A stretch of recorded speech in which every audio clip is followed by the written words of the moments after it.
आप देख रहे हैं डी न्यूज 24x7 यानी हर खबर पर हमारी नजर। नमस्कार, मैं हूं मुस्कान। परवीन डी न्यूज में आपका स्वागत है। आइए डालते हैं एक नजर उत्तर प्रदेश की खास खबरों पर।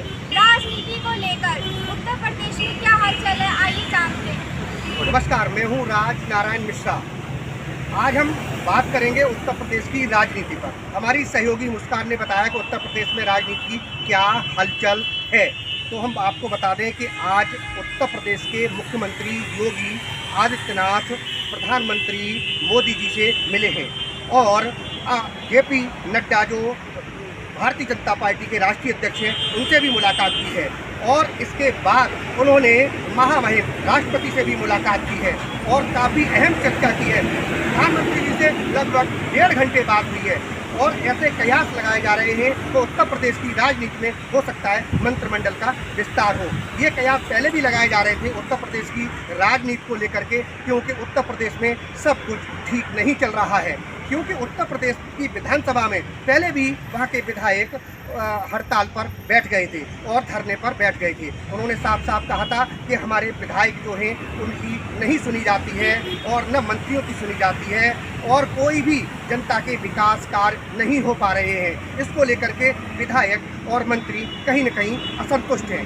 अंतर्कलह देखते हुए उत्तर प्रदेश की राजनीति अभी वहाँ पर बहुत बड़ा कौतूहल मचा हुआ है, जिसको लेकर के आज योगी प्रधानमंत्री नरेंद्र मोदी जी से मुलाकात की, जेपी नड्डा से मुलाकात की और कल गृह मंत्री अमित शाह से भी मुलाकात की। इसके साथ साथ ऐसे कयास भी लगाए जा रहे हैं कि मंत्रिमंडल का विस्तार होगा, जिसमें नितिन प्रसाद को मंत्रिमंडल में शामिल किया जा सकता है। इसके साथ साथ ए के शर्मा को भी जगह दी जा सकती है और अगर नितिन प्रसाद को ब्राह्मण चेहरा है उनको अगर मंत्रिमंडल में जगह दी जाती है तो उनको जुलाई में हो सकता है कि MLC उनको बनाया जाए।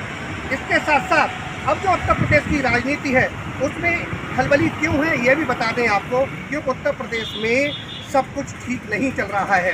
कुछ दिन पहले भी इसकी बगावत हुई थी और योगी आदित्यनाथ किसी की नहीं सुन रहे हैं, न तो वहाँ पर अफसर काम कर रहे हैं। अभी कुछ दिन पहले उन्होंने 3 दिन का अल्टीमेटम दिया था कि कोरोना वॉरियर्स और जो उनके आश्रित हैं उनको भुगतान 3 दिन के अंदर कर दिया जाएगा। लेकिन वहाँ पर एक कद्दावर नेता हैं उत्तर प्रदेश में जिनका नाम है जितेंद्र ओझा।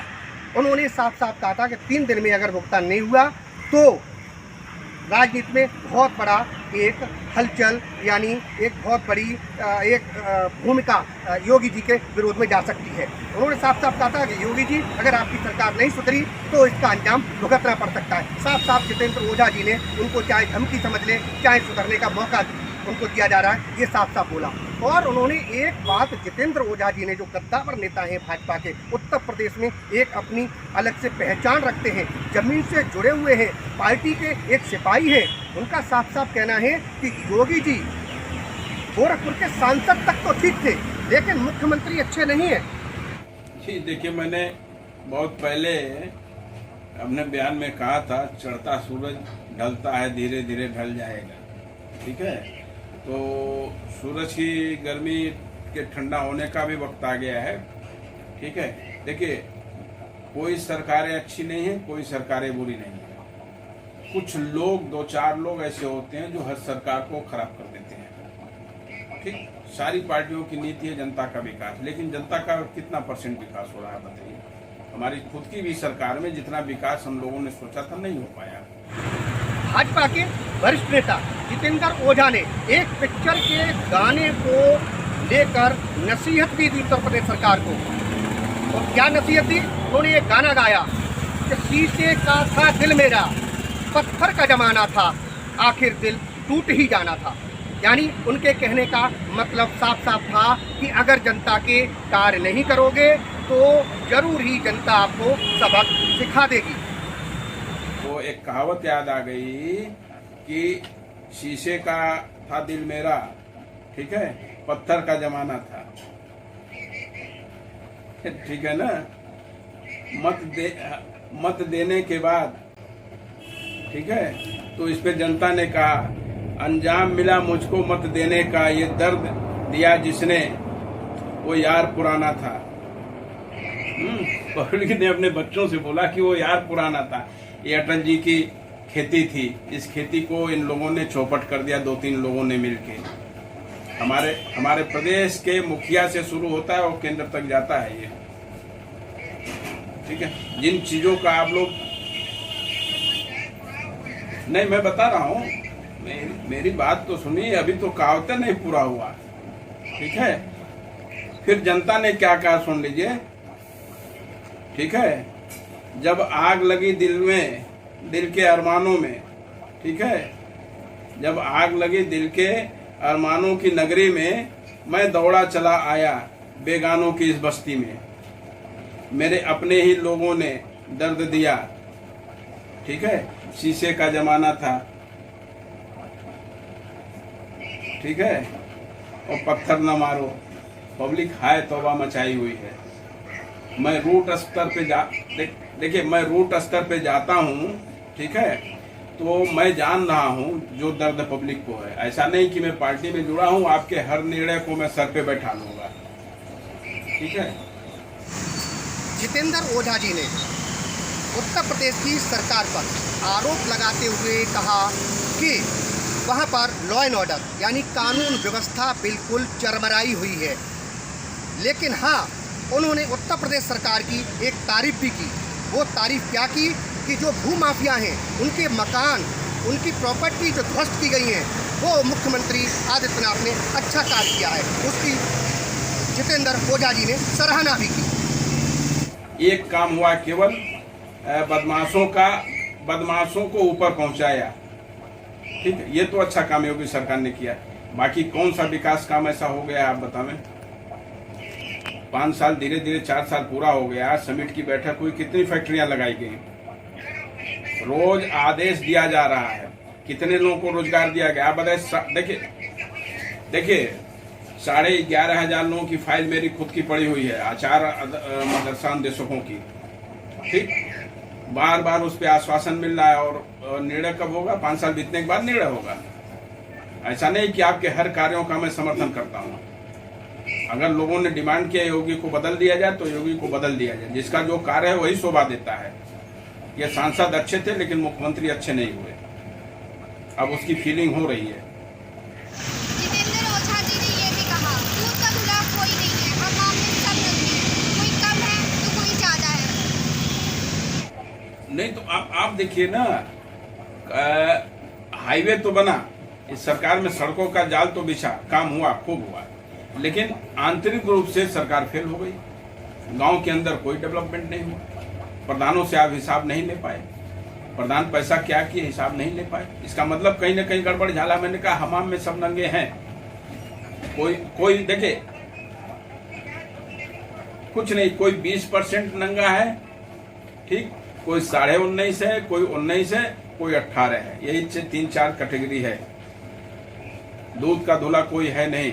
अब जनता को एक नया विकल्प लेना पड़ेगा अगर ये नहीं सुधरे तो, क्योंकि पुराने तो सब वही हैं, किसको ले आया जाए, सब वही हैं। भाई आप बताइए, उस चेयर पे कौन नहीं बैठना चाहता है? लालच ही तो इनको भी ले गया, मंदिर से उठा के बैठाया। आप बताइए। नहीं, आप यहाँ सांसद थे, बढ़िया सांसद थे, इसमें कहीं डाउट नहीं। जैसे मनमोहन जी वित्त मंत्री अच्छे थे, प्रधानमंत्री अच्छे नहीं थे, वैसे योगी जी सांसद अच्छे थे, ठीक है, हमारे साथ रहे हैं। योगी जी सांसद अच्छे थे, लेकिन मुख्यमंत्री के रूप में अच्छे नहीं हुए, क्योंकि कोई निर्णय ले नहीं पा रहे हैं, अधिकारी बात नहीं सुन रहा है, पार्टी के मंत्री विधायकों की बात नहीं सुनी जा रही, सारे कार्यकर्ता तो नाराज हैं, किसी कार्यकर्ता की बात नहीं सुनी जा रही है। आप बताइए, लॉ एंड ऑर्डर नहीं मेंटेन कर पा रहे हैं। माफियाओं का मकान गिराया, मैं धन्यवाद दे रहा हूं, जो आपने बेहतर किया मैं धन्यवाद दूंगा, चाहे मेरी बात बुरी लगे चाहे अच्छी लगे, जो गलत है वो गलत है। जितेंद्र ओझा जी ने ये भी कहा, उत्तर प्रदेश में सब कुछ ठीक नहीं रहा तो 100 सीटें भी निकालना मुश्किल पड़ जाएंगी।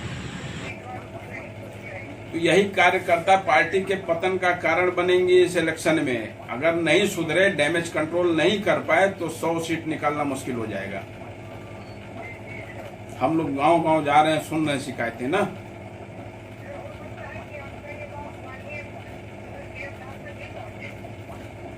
उनकी मर्जी।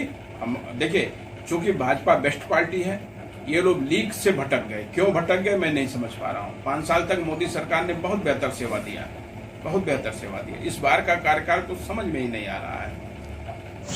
भाजपा के कद्दावर नेता उत्तर प्रदेश में साफ और स्वच्छ छवि रखने वाले जितेंद्र ओझा जी ने साफ कहा है कि उगता सूरज ढलता जरूर है, और अगर मुख्यमंत्री जी नहीं सुधरे, उनकी सरकार नहीं सुधरी, तो जाहिर सी बात है जैसे उगता सूरज ढल जाता है उसी तरीक़ा से उत्तर प्रदेश में भी उनकी सरकार ढल जाएगी और आगामी आने वाले चुनाव में इसका उनको खामियाजा भी भुगतना पड़ सकता है। जितेंद्र ओझा जी की ये नसीहत कितने काम आती है उनको, ये तो वक्त आने पर ही पता चलेगा। जिस तरीक़ा से आला कमान से उनकी मीटिंग हुई है योगी आदित्यनाथ की, प्रधानमंत्री जी से मिले हैं, गृह मंत्री जी से मिले थे और राष्ट्रपति जी से मिले हैं, और भारतीय जनता पार्टी के कद्दावर नेता हैं जो उनसे उनकी मुलाकात हुई है, और भारतीय जनता पार्टी के राष्ट्रीय अध्यक्ष हैं JP नड्डा जी, उनसे मुलाकात हुई है। उसके बाद उत्तर प्रदेश की राजनीति में क्या खलबली मचती है और मुख्यमंत्री योगी आदित्यनाथ अपनी चलाते हैं या फिर आला कमान से जो आदेश होता है उसका पालन किया जाता है, ये तो समय आने पर ही पता चलेगा। मुस्कान और राहुल के साथ राजनारायण मिश्रा, दिल्ली। अगर आपने हमारे चैनल को सब्सक्राइब नहीं किया है तो सब्सक्राइब करो, बेल आइकन दबाना ना भूलें और हाँ, लाइक और शेयर जरूर करें।